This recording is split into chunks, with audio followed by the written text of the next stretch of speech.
মামুনুল হককে একটু জিজ্ঞেস করেন তো, মামুনুল হক যতগুলো ব্যানার লাগিয়েছে প্রত্যেকটা রাস্তায়, এক একটা ব্যানারের দাম কত একটু হিসাব করেন। তার আত্মীয় স্বজন মিলে কতখানি চাঁদা তুলেছে, যে রাজনৈতিক পৃষ্ঠপোষকতার বাইরে খুব কম সন্ত্রাস হয়।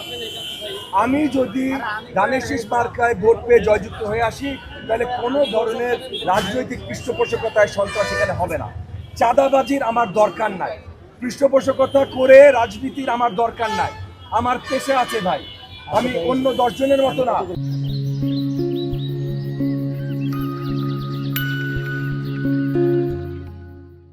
মামুনুল হককে একটু জিজ্ঞেস করেন তো, মামুনুল হক যতগুলো ব্যানার লাগিয়েছে প্রত্যেকটা রাস্তায়, একটু হিসাব করেন, এক একটা ব্যানারের দাম কত একটু হিসাব করেন। তারপর মামুনুল হককে জিজ্ঞেস করেন যে তার আত্মীয় স্বজন মিলে কতখানি চাঁদা তুলেছে এবং কত তার সম্পত্তি রেখে গেছে যে সে এতগুলো লাগায়।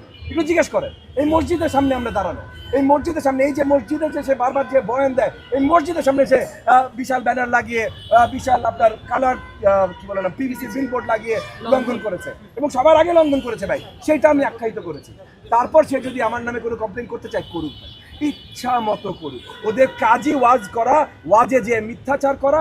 ও এখন ওয়াজের বদলে আপনাদের ক্যামেরাগুলো পেয়েছে, আপনাদের ক্যামেরার সামনে মিথ্যাচার করে দিয়েছে, করুক।